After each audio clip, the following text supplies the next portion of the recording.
My stepsister, let's call her Amanda, a 26-year-old female, showed up at my wedding last week uninvited, with some random kid whom I'd never seen before. My stepsister and I am a 27-year-old female, haven't ever gotten along, and we stopped speaking to each other as soon as both of us moved out for college.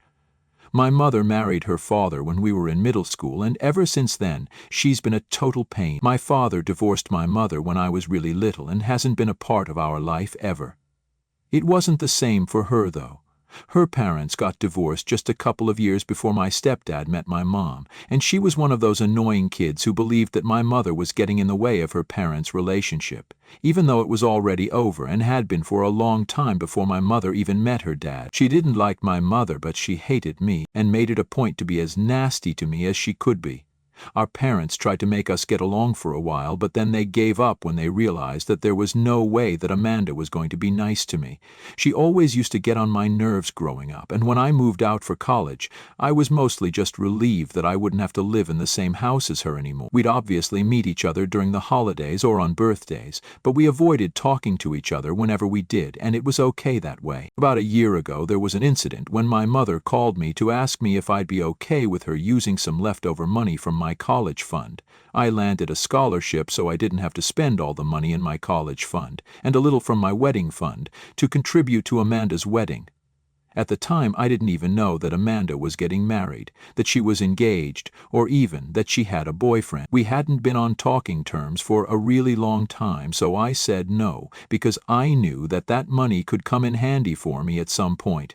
My mother didn't push it either. She just asked me that question, and when I said no, she said that that's all that she needed to know, and then disconnected the call, and we didn't talk about it afterward, because I forgot about it. I didn't find out until recently that Amanda had to call off her wedding because her father had put his foot down and said that he wasn't going to pay for the fancy and extravagant wedding that she had in mind, and she'd expected our parents to pay for all of it, right from the venue to her wedding dress. He did have a certain amount of money set aside, but her demands were way out of his budget.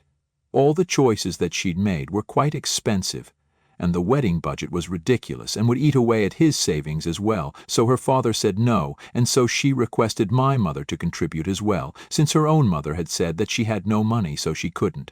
My mother had a certain amount of money set aside for my wedding, but she didn't want to use that without asking me first and making sure that it was okay with me. And when I told her that it wasn't, she refused to contribute as well.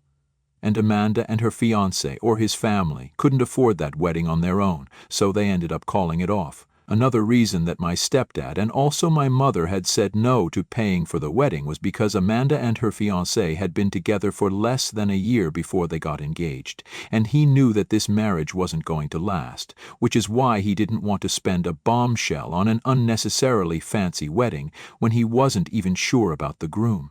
And he'd made the right call, because a few months after their engagement, her fiancé ended up leaving her over some petty fight. She was very upset with our parents for quite some time after that, because she believed that had they paid for the wedding and she and her fiancé were married, he wouldn't have left the way he did. She didn't stop talking to them because she's still pretty financially dependent on them, but she made it clear that she was very upset with them. Then, a couple of months ago, I got engaged to my boyfriend of almost 6 years. I talked to my parents about it, and they offered to pay for the wedding, but he and I wanted a simple, small, and intimate ceremony without much of a fuss, and said we'd rather use that money for the future. My mother transferred all the money from my wedding fund to me, and also the money that's been left over from my college fund, and even my stepdad sent me around $10.00. They told us that we were free to use the money however we placed, and they wouldn't mind even if we had a large-scale wedding. But my husband and I had our minds set on a small wedding. I made the mistake of making a Facebook post a few weeks ago where I thanked everybody who was a part of the wedding in any capacity. Of course, I thanked my parents for all their support, both financial and emotional, and I mentioned both my parents, my mother, and my stepfather, because in my head they were my parents and have been ever since middle school. I don't consider Amanda my sister, but I do consider my stepdad as my dad.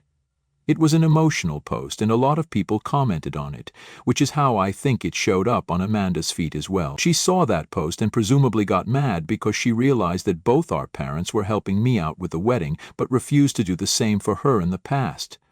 She didn't do anything at the time, and we only found out exactly how pissed off she was on the day of my wedding, unfortunately. She showed up at my wedding after the ceremony was over, thankfully, and we were just about to serve lunch. She walked into the venue with some random kid, who I later found out was her neighbor's son, came right up to me and started screaming at me, accusing me of stealing her dream wedding. She screamed at me and said that she hoped that I was happy now since I'd stolen not just her wedding but also her dad, who now preferred me over her. My husband was standing right beside me, and I was talking to a couple of my cousins when she started yelling at me, and soon enough everybody was looking at us. My parents came to the rescue and told her to go away before they called the cops, so she decided that she was going to drop a bomb before she left, and she looked at my husband and told him that she'd been keeping a secret, for my sake, for a really long time now, but she couldn't anymore. And then she pushed the child forward and said that this child was apparently my son with my ex, and I'd given him up for adoption years ago. Now, my husband and I knew that it was not true, and my parents knew that it was not true, but the rest of the guests seemed to be a little scandalized when she said that. So my parents actually had to kick her out, while my husband and I explained that Amanda was just crazy and jealous, and that she was coming up with lies to defame me. After we managed to pacify the guests, we got to lunch and cranked up the tunes so people would forget about this stupid incident. Once my husband and I got home, we sat down with my parents and his parents, and my parents explained everything that's happened in the past, so we'd have context as to why Amanda was so furious. I thought that it was ridiculously childish of her to make such a big deal out of this, especially since I believed that my parents had valid and legitimate reasons not to want to pay for her wedding. First off, it was extremely expensive compared to mine. At least, my husband and I had contributed to our own wedding and didn't expect our parents to cover all the expenses. Then secondly, she hadn't even known her ex-fiancé for that long, while my husband and I have been together for a really long time. So my parents knew that it was serious with us, and, forgive me for being blunt, they knew that paying for our wedding wouldn't be a waste. So I don't think that it's fair for her to compare my wedding with the one that she had in mind. My parents apologized for it, especially my stepdad, who was pretty embarrassed by what Amanda had done. We didn't blame them anyway because they weren't in control of the situation, and after we discussed it, everybody went home, and that was it. But the next day I received a call from my mother where she told me that Amanda had apparently picked up the kid from her neighbor's house without even informing her and was now being charged with kidnapping. Amanda had called them in the morning to inform them about this and ask her dad for help with money to bail her out and to find a lawyer. It was ridiculous to me that she would go to such an extent, just to humiliate me at my wedding, because this was all a bit excessive. I did feel a little sorry for her, but I didn't think I owed her any apology. However, ever since she got arrested, her friends have been rallying for her and accusing me of being the bad guy. They seem to think that I'm the one to blame for all this because apparently they believe that my parents have always favored me and say that I'd always been the golden child. I always felt like our parents have treated us equally and have never favored one over the other. Both of us have always had equal opportunities, and I think it's a matter of who was able to make the most of what they had. So the accusation of me being the golden child seems kind of unfair. We went to the same school, and after that, I really think I got a scholarship because I was a better student, which is why I had leftover money from my college fund, so my parents had nothing to do with that. And I've been with my husband for a longer time than she was with her boyfriend, which is also not something that our parents could control. My stepdad has made it very clear to all of us that he would have definitely paid for his daughter's wedding, but she was being unreasonable at the time and was making insane demands that nobody in their right mind would agree to, which is why he backed out entirely. If she really wanted a wedding that badly, then she should have scaled down considerably, or at least offered to cover some of the expenses herself, along with her fiancé and his family. But she didn't do any of that and just stuck to her ridiculous demands, expecting our parents to do everything for her. The budget was crazy, and so was the fact that she was rushing to marry a guy who she hadn't even known for a year, and that's why our parents weren't on board with the idea of throwing away an exorbitant amount of money on her wedding, that's all. I don't think it's fair for anybody to blame me for her predicament right now, but yet her friends are. Initially, I thought that I wouldn't let it get to me, but it's been a week and I still feel kind of guilty about everything. As far as I know, she's in a lot of trouble legally, and even though everybody's mad at her, my stepdad is trying his best to come to a settlement with the mother of the child whom she brought with her that day.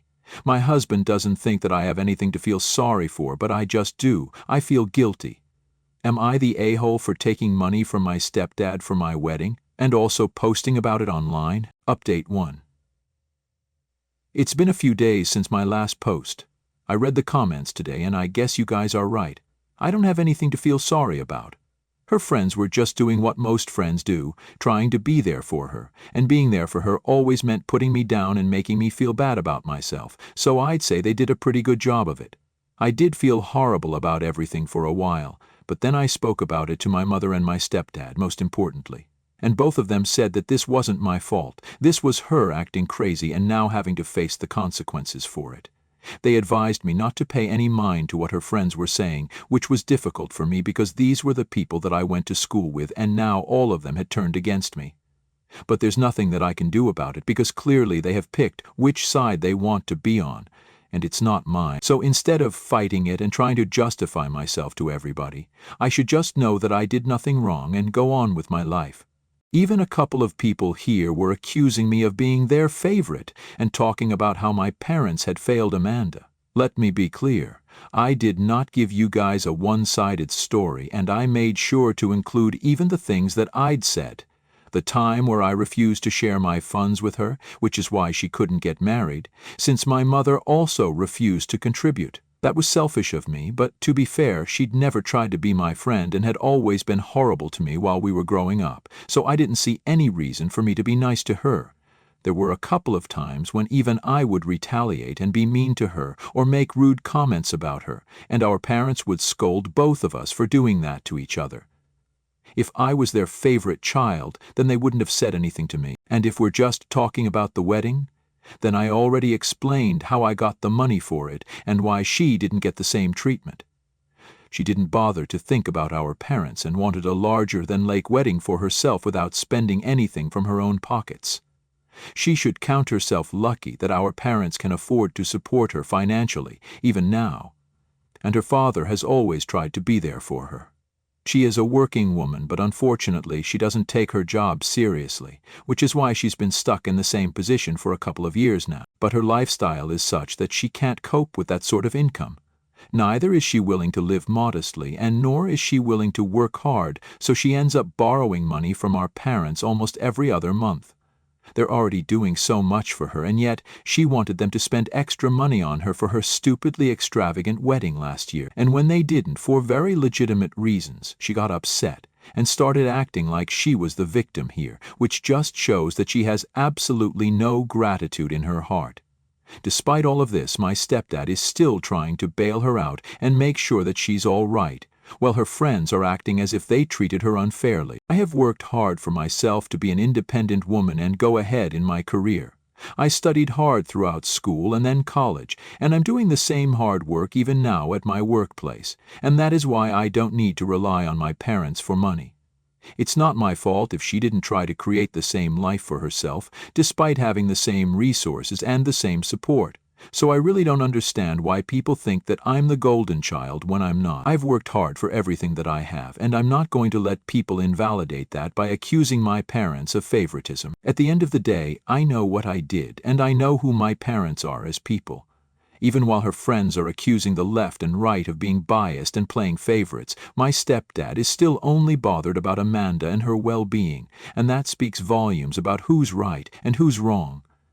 It's disappointing to me that even after our parents have done so much for her, she can't see that and only wants to be the victim and beg for sympathy from everyone. It's honestly just so sickening. Update 2. So the child's mother and my stepdad were able to come to a settlement, and she has agreed to drop all the charges in exchange for almost $25,000. It's a lot, but I guess to everybody their child is worth it, and my stepdad's no exception to the rule. He offered to pay her in installments, but she wanted it all up front, and it was quite a hassle for my stepdad, but he managed to get it done somehow. And Amanda is now a free woman. Unfortunately, free doesn't translate to being grateful to our parents, and she still has an attitude. My mother told me that she hadn't reached out to them to even thank him yet, and she was furious while she was talking to me about it. It's been a couple of days, and Amanda knows exactly what happened, yet she hasn't even tried to thank them. I knew she was a disgusting human being, but this is just too low, even by her standard. My mother said that my stepdad is trying his best to hide his feelings about it and hasn't said a word, but she knows that he's hurting deep down. My husband and I are supposed to leave for our honeymoon in 2 days, but we've decided that we're going to pay my family one last visit before we take off for the next couple of weeks, to make sure that my stepdad's all right. He is a good man and he deserves a better daughter than Amanda, which is why I exist, and I'm going to check up on him and make sure that he's okay. At least on the bright side, Amanda's friends have stopped whining about how her parents never stood up for her and always preferred me now that it's all over. All of them knew that they were lying, but that didn't stop them, and I just really wish that I'd said something to them, but now all the posts are gone, so it's too late for me to say anything. But I know that this is not over yet, because Amanda is definitely going to have something to say eventually, and when she does, her friends will start rallying for her again. And then I will not keep my mouth shut like I did this time.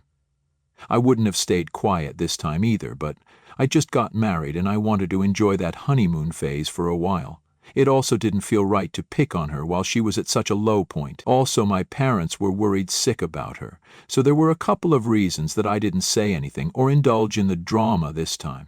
But if she says anything out of line about me ever again, then I'm definitely going to put her in her place, and I'm sure my parents will not have any problems with that either after this. Update 3. Hey, so it's been almost a month and my husband and I just returned from our honeymoon. We came back home a couple of days ago, and boy, has it been a roller coaster ride of emotions already. To start with, Amanda is no longer a part of our family. She told everybody that she had severed all ties with us through a public announcement on social media, which I didn't see and was not told about, because I was on my honeymoon and I wasn't really checking social media or people's texts, unless it was important, which this decidedly was not. So I didn't find out about that until recently. It was a relief for me, honestly. My stepdad was kind of bummed out about it, but eventually he got over it, which is what my mother told me. Amanda had visited them a couple of days after I left for my honeymoon, but it wasn't to thank them like they'd been expecting. Instead, she actually had the guts to ask them to cut me off, or she would stop talking to them. She gave them an ultimatum and said that they had to choose between me and her, because she was apparently sick of me taking away everything from her that she deserved. I think I touched upon that in my first update, and the people who've been following the story would know that she's just making up excuses, and it's all just a load of baloney. I haven't taken away anything from her, she just doesn't have anything of her own to begin with. Not even a brain, and thinks that she can just get away with it by accusing me and blaming me for all her failures, even if it has nothing to do with me. But our parents weren't going to tolerate that and told her that if it came down to that choice, then they would pick me because Amanda was ridiculously entitled, spoiled and selfish, and they could not put up with her anymore. My mother didn't say much to her because she felt like if she tried to talk to Amanda, then her head would explode out of sheer frustration. So she said to her that she was ungrateful and she had no interest in entertaining her nonsensical behavior anymore. And Amanda told her that since she wasn't her actual mother, she didn't care about what my mom had to say to her, and then turned to her father and started speaking to him instead. My mother obviously felt very insulted, so she left the room and only came back out when she heard yelling. Once my mom came back into the living room, Amanda looked at her and shrieked at her father and told him to have a nice life with his new family, and then walked out of the house and slammed the door shut behind her. Later on, my mother found out that the reason she left the house was because my stepfather had told Amanda the same things that my mother had already said to her, and she couldn't handle the fact that her father was also choosing me now, so she walked out. If my parents didn't have a favorite back then when we were growing up, they definitely do now, and I don't even think it's my fault anymore, because she made sure that I became their favorite by behaving so badly with them. She showed my parents that she had no respect for them and didn't even seem to love them, because if she actually loved our parents, then she wouldn't behave the way that she did. She was rude to my mom because she is not Amanda's biological mother, but there's no excuse for being so cruel to your own biological father, which is what she was. She used him to support herself financially for ages, and now that she thinks she has a couple of friends who will look out for her, she thinks she can abandon her dad and go off on her own. I honestly wish her the best, as long as she stays away from our family and doesn't bother us ever again, because she truly is the worst, and I, for one, am glad to be rid of her.